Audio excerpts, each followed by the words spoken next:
My name is Jen. I go by Dreaming in Multichrome over on Instagram, and every year the Hair Set Way and I collab on our top 10 most used eyeshadows for the previous year.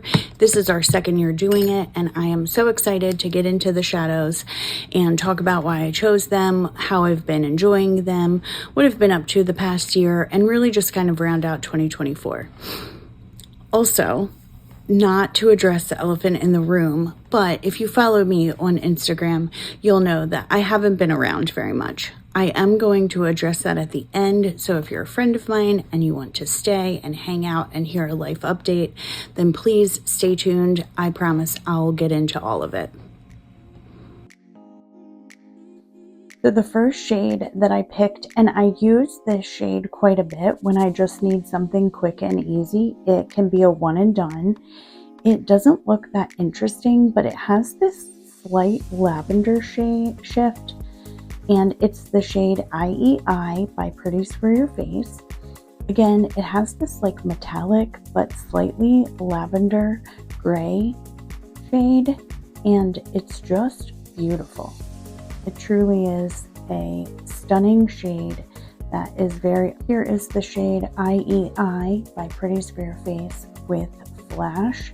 And you can really see like how much it sparkles.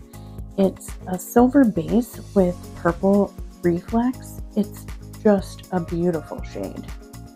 There's going to be a lot of Shine by SD in this video because I have really slowed down with who I am buying from and how much I'm spending, and so it is truly, my money is going to my favorite brands and I have no regrets. So this is the shade Golden Girl, and I think she was $5 or less. Just unbelievable for the money. And here's the shade Golden Girl with Flash, because I think that's when the shade really shines and you can see how beautiful and sparkly it is. I am definitely a neutral lover at heart.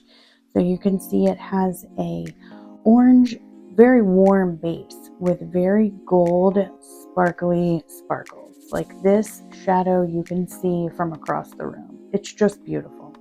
So I tried to pick stuff that wasn't too similar, but this is Glaminatrix Sparkling, and it is the third in the lineup. They are all neutral, sparkly single shadows. So they are just my jam. It has always been my jam, and I think this one is so beautiful. I have used here's Glaminatrix Sparkling with Flash, and you can really see just how gorgeous this shadow is. With a cool tone neutral eye, this was my go-to look this year. My next one is probably going to surprise Hair Set, but look at how it goes from like orange to pink to green. It's so beautiful. This is the shade Resting Witch Face by Bella Beauty Bar.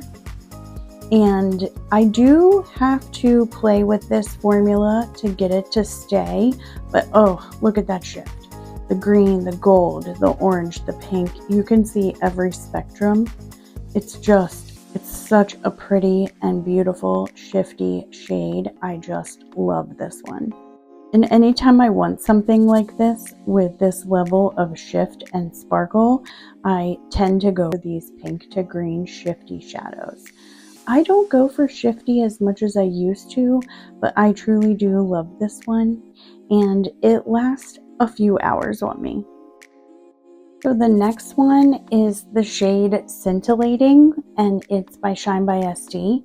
This one makes my heart so happy because Shaniqua messaged me one night and said, give me some words for shiny. And my boyfriend actually said scintillating. And lo and behold, next thing we knew, we had some of the most beautiful shadows from the Sparkle Light collection. And scintillating was one of the names he came up with. I just love that so much. And this is one of my favorite shades of all. I mean, look at the sparkle. The multicolored reflex just make these shadows so special in my opinion, And scintillating is truly so beautiful. It's just a gorgeous. Realized I lost my audio for the next 4, so I'm doing voiceovers for these. This is Stop Competing, Stop Complaining by Touch of Glam. Again, continuing the theme of neutral sparkly shadows. This has a little bit of a warm base with super bright yellow and gold sparkles. It is truly such a beautiful shade. And here it is with flash, and you can see how it has this very warm base. It's such a beautiful shade, and this reminds me of Metaverse, but it's more gold. It's definitely just so beautiful. You can really see how beautiful and sparkly this shadow is. One of my favorite looks was created with this eyeshadow this year, which is why I knew I had to pull it in. Shade Messier, and this shade is one of those absolute one and dones. It's almost cheating because the base is this plummy color and the green metallic is on the lid. It blends out so beautifully into a one and done. It is definitely the easiest quote unquote one and done eyeshadow that I own, and I take advantage of that when I need to.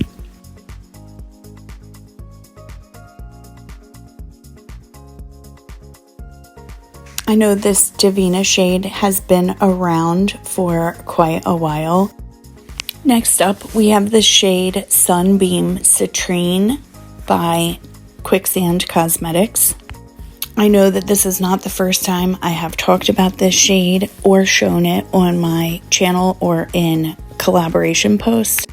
And the reason why is because it just makes me happy. It feels like sunshine in an eyeshadow. You can see very slightly that it goes from orange to bright yellow to this slight green. You can see it right here where the light's hitting it on the edges, how it goes to green. This shade is just so special, and even when I tip it, you can kind of see the orange. I love this shot because it really shows the intensity of the sparkle. I mean, look at how sparkly this is. It just makes my heart so happy when I see the shade. I smile. Coming up in our top 10 used shadows of 2024 is Lucid Lavender by Touch of Glam. Oh, I know that this shade has been around, and I know there are other brands that have it. This was the first truly viral multi-chrome that I can remember, and for such a good reason. This is definitely one of those blue-based, green, pink, silvery, shifty shadows, and to me, she still performs magically. When I want something consistently beautiful but colorful and shifty, I pull out Lucid Lavender.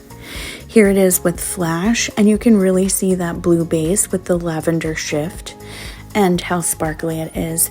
It is so metallic and reflective. You can literally see my ring light in this eyeshadow because it is like a mirror finish. I just think this was so special. Next up, we have the shade Glass Slipper by Glaminatrix. This is a pretty unassuming white shimmer. It's nothing shifty, no iridescent, but oh my gosh, it is such a good inner corner highlight or just lid shade. Also, this shade transforms any other color that you're using. So I'll tap this on in the inner corner, and it really just amps up other colors and shades of eyeshadow. I love Glass Slipper, and I've been using it a lot. Here is Glaminatrix Glass Slipper with flash, and again, it just looks like a snowy white eyeshadow. It does remind me of the snow though, when the sun hits the snow. It's just so pretty. It's just a very metallic white shimmer, highly reflective. It has beautiful sparkles throughout, and I love using this shade again, on my inner corner. It's just an easy grab. It sits on my vanity. Okay, now we're moving into our honorable mentions, but my last one is actually my best for last. So we're just gonna go with this. I'm gonna explain that this is Patina Light by Clionadh Cosmetics. When I think of a green or like a bright, sunny, happy shade, this is literally what I think of right away. I mean, look at that green to gold shift. It's just so pretty. I love this bright, like grassy green. It just makes my heart smile. So here it is with Flash, and I just feel like it's the most beautiful green shadow. I have other greens that I also equally love, but I use this a lot. It was sitting on my vanity, and I reached for this shade quite a bit. So here is Reserve Explosion in all of her glory. I used this all the time in 2024. It just makes me happy. Here's the swatch. It's like an icy pink with multicolor reflex. It's just so beautiful. It's everything I dreamed it would be. And I want to make sure I show it in flash so that you can really see the multicolors. It's just the most beautiful shadow, and I use this a lot. Inner corner, brow bone, lid shade. It's also another transformative shade. It's just so beautiful. So I want to make sure I get a video so that you can see how beautiful these shadows are. And I tracked my makeup usage this year, but I did not track singles. I'm very curious to know which ones. I'd be very curious to track that this year. I might end up starting that project. I enjoyed tracking my makeup usage this year, so the data was super helpful for me when I was trying to stop shopping.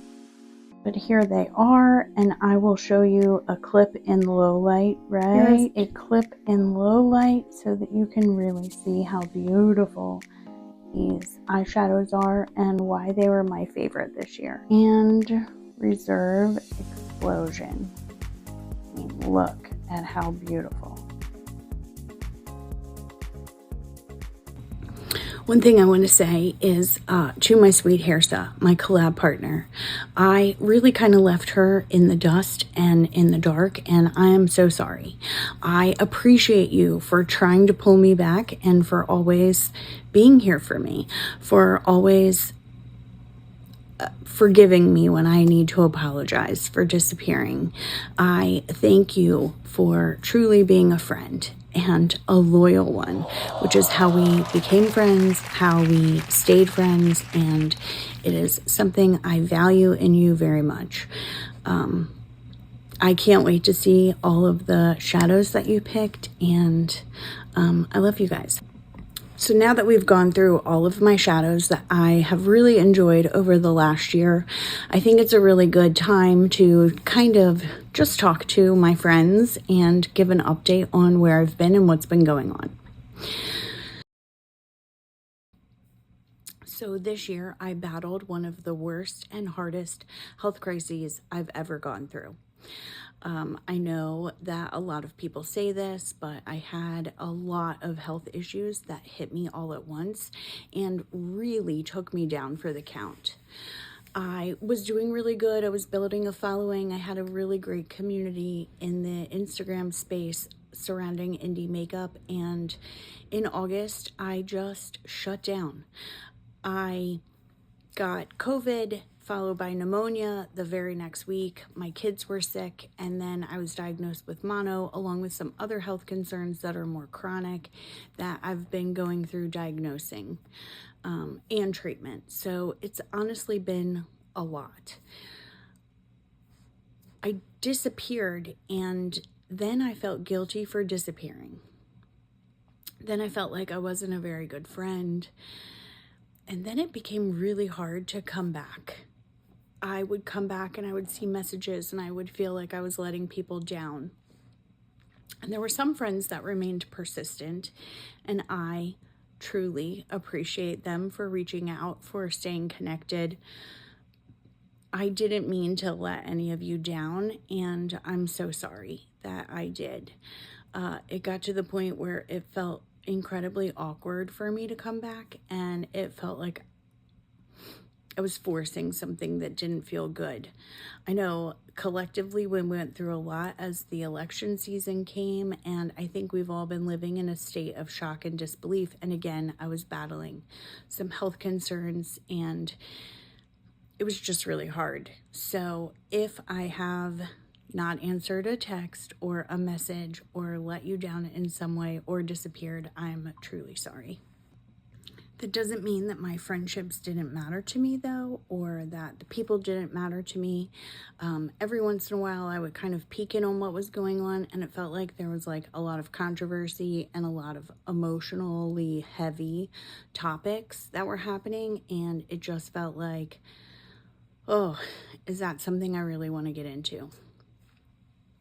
So it's kind of where I've been and why I fell off the face of the planet, if you knew me from that space. It has nothing to do with you and had everything to do with me. There were a few brands that sent me PR that I really felt like I didn't do. I didn't share about them, and then I felt guilty over that. So I was dealing with a lot of guilt and shame, and I still am. I'm just trying to do the best that I can do, though, and that's all we can ever do. So I will try to be better. I will try to check in. My community means the world to me. My friends mean so much to me. I am just trying to take it one day at a time. I don't want to go back to overspending because it was getting really out of control. The only way I could get a handle on it was to stop watching and keeping up with the Joneses and paying attention. I think many of us in the indie space have so many single shadows that it's not something that we need on our need list, but it was getting to the point where the rest of my makeup was also getting to the same level, and so overconsumption is just something that I am going to try to work on for myself in 2025 and get a better handle on. And that might mean less social media presence. That's just something that I'm going to have to be okay with. So if you are in my circle and we are friends, I appreciate you so much. I appreciate connecting with you. I treasure and value our friendship. This has nothing to do with you and everything to do with me. So I'm not sure where I'm going to go from here, but I did want to check in and just kind of apologize and then let you all know that I am so sorry. So I guess that is all for today. Until next year, maybe you'll see me on YouTube again, but I hope that you guys are all taking care of yourselves. And here's to a happy and healthy 2025.